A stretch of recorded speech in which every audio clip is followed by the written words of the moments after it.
पोकरण क्षेत्र के केलावा गांव में गोवंश के साथ की गई क्रूरता और हत्या के मामले ने तूल पकड़ लिया है।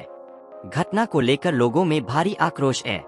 आरोपियों की शीघ्र गिरफ्तारी और सख्त कार्रवाई की मांग को लेकर कल पोकरण बंद का आह्वान किया गया है। बंद का आह्वान भाजपा और आमजन की ओर से किया गया है।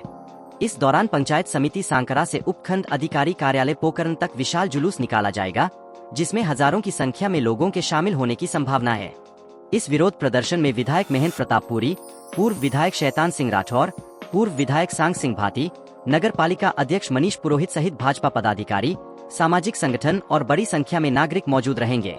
जानकारी के अनुसार असामाजिक तत्वों ने गोवंश के साथ अमानवीय क्रूरता करते हुए उसकी हत्या कर दी थी। घटना के बाद से क्षेत्र में तनाव और रोष का माहौल बना हुआ है। लोगों का कहना है कि जब तक आरोपियों के खिलाफ कठोर कार्रवाई नहीं होती, तब तक आंदोलन जारी रहेगा। अब जड़ों में जाकर के जिनकी जड़ें जितनी इन्होंने गहरी बिठा करके इस प्रकार षड्यंत्र रखकर हमें कलंकित किया जा रहा है और हमें कलंक लगा है। ये एक प्रकार का इसको हम सबको लगा है कलंक। पोकरण के जितने हम लोग रहते हैं, जिनकी आस्था हमारे धर्म में, हमारी गाय में है, ये हमारे लिए तो निंदनीय नहीं, मरने जैसा काम है। गौ माता को मार दिया ऐसे, फिर हम क्या है? विधायक का भी औचित्य क्या बनता है? फिर आम जनता का भी क्या औचित्य बनता है? यहाँ के नागरिकों को मेरी हार हम सबको व्यथित कर गई थी कि महाराज हार गए हैं, और ये गाय का जो कलंक लगा है ना काटना, ये भी हम सबको व्यथित कर रही है। ये एक विधायक का विषय नहीं है, एक पत्रकार का विषय नहीं है, आम जनता का भी विषय है, जो आस्था से जुड़े हिंदू परंपरा का विषय है। हमारी माँ गौ माता से बढ़कर के हम किसी को मानते नहीं है। हमारे देवी देवता भी गौ माता से ज़्यादा अपने को पूजनीय नहीं मानते हैं, और उसका इस प्रकार से हो जाएगा।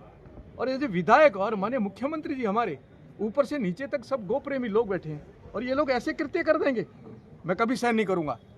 मुझे राजनीतिक से भी कोई वास्ता नहीं है, धर्म से पहले वास्ता है, और ये गाय के लिए इन्होंने किया, इनकी कब्र खोद कर छोड़ूंगा मैं। अच्छा, पोकरण के अंदर आज अवैध मीट की दुकानों को सीज करने का काम किया, इसका मतलब ये तो बात तय थी कि मीट की दुकानें अवैध थी, तो अब तक क्यों चल रही थी वो दुकान? देखिए, लापरवाही जिन्होंने की है उन अधिकारियों के खिलाफ भी मैं कार्रवाई कराऊंगा। मैं लगातार कह रहा हूँ, जिला प्रशासन से लेकर के स्थानीय प्रशासन तक मैं कह रहा हूँ, जितनी गोचरों पर अतिक्रमण है वो तुरंत क्यों नहीं हटाई जा रहे?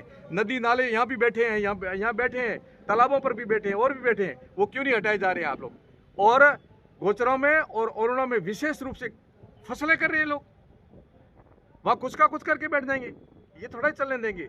इसलिए अभी त्वरित कार्रवाई होगी। गौ माता के ऊपर हत्या होना और धर्म पर आंच आना दोनों बरोबर है, और अब कोई सहन नहीं करेगा। अच्छा, जिस तरीके से का भी नाम इसमें आ रहा है, एक भाजपा पदाधिकारी का भी नाम आ रहा है, कोई भी पदाधिकारी होगा, ये धर्म और आस्था का विषय है, इसमें कोई पदाधिकारी नहीं, कोई पार्टी नहीं है।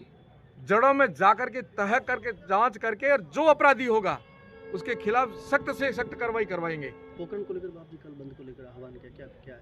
देखिए, ये पोकरण की जनता आक्रोशित है, और निश्चय ही जनता जिस विषय को लेकर के आ रही है वो हम सबके लिए चिंता का विषय है, और जनता किसी से रुकेगी नहीं।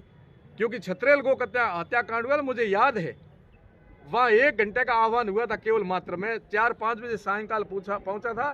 स्वर्गीय किशन सिंह जी पूरे MLA साहब, उन्होंने मुझे बुलाया था, और वहाँ 1 घंटे मैंने आह्वान किया था कि आपके घर और परिवार में कोई विवाह प्रसंग हो जाए या कोई ऐसी घटना घट जाए, कैसे आप लोग उपस्थित होते, ऐसे जैसलमेर में उपस्थित होना चाहिए। मैं धन्यवाद दूंगा जनता का जैसलमेर की कि उस समय 14-15 हज़ार गौ माता के नाम से इकट्ठे हो गए और सबको मना के छोड़ा, अपराधियों को हमने गिरफ्तार करवा के छोड़ा। और ऐसा का ऐसा ये आह्वान का विषय भी नहीं है, परंतु जनता रुकेगी नहीं। कल क्या जो विशेष रणनीति तैयार की जा रही है, क्योंकि विशेष बैठक का आयोजन हो रहा है और सारे जो पदाधिकारी यहाँ पर हैं? नहीं, रणनीति का कोई विषय नहीं है।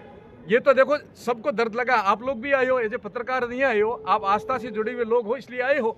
और ये तो सबके, आम छोटे बच्चे से लेकर के माताओं बहनों से लेकर के बड़े बुजुर्गों तक आज पोकरण शर्मसार है, कलंकित महसूस कर रहा है कि ऐसा हो गया। ये क्या हो रहा है पोकरण के अंदर? आज ये हो रहा तो कल ये और क्या कर सकते हैं? और ये कब से कर रहे हैं, और ऐसे करते गए तो कलंक और ये दोष हम सब पर लगता है, क्योंकि ये हमारा कार्यकाल है, आपका युग है। अपने देखते हुए यदि ऐसा होता है तो ये दोष सब पर लगता है। पोकरण के विधानसभा क्षेत्र के वासियों को आप क्या संदेश देंगे इस मामले को लेकर? देखिए, पोकरण के वासी सजग और सतर्क हैं और कभी भी सहन नहीं करेंगे। जब भी आस्था पर चोट पहुंचती है तो पोकरण और पश्चिमी राजस्थान ये कभी सहन नहीं किया है। ठीक इस प्रकार से हम सबको तय रहना है। अच्छा, जिला प्रशासन की देखा जाए तो वो पोखरण की तरफ कहीं पर भी कोई कार्य नहीं किया जा रहा है। पूर्व में भी ये जो अधिकारी थे उन्होंने जांच करके जैसलमेर रोड पर एक जमीन को पूरा फाइल तैयार करके कलेक्टर को दे दी थी कि पूरी करीब 47 बीघा पर अतिक्रमण है, जिसमें 23 बीघा पे वो लोग बैठे हैं। शीघ्र ही कार्रवाई होगी। जिन अधिकारियों, चाहे बड़े हो चाहे छोटे हो, लगातार कहने के बाद जनता की भावना के अनुरूप काम नहीं करे, उनके विरुद्ध को उनकी कार्रवाई होगी। कल सर कितने बजे धरना प्रदर्शन रहेगा? क्या 12, 12:30, 1 बजे के बीच में या बहुत विशाल लोग आ रहे हैं, मैंने सुना है ऐसा, क्योंकि काफ़ी आक्रोशित है पूरे क्षेत्र में भी घूमता आया हूँ, तो वहाँ से जनता रुकेगी नहीं, चाहे कितने भी प्रयास करें। इसलिए जो जनता कहेगी वो सरकार करेगी। इसको लेकर सीएम साहब से बात हुई, क्या रूपरेखा रहेगी सीएम साहब? बिल्कुल, मैं उनके संपर्क में हूँ। उनके अधीनस्थ जितने बड़े अधिकारी उनके मैंने वार्तालाप की और शीघ्र ही मैं सीएम साहब से इस विषय में गंभीरता से चर्चा करूँगा।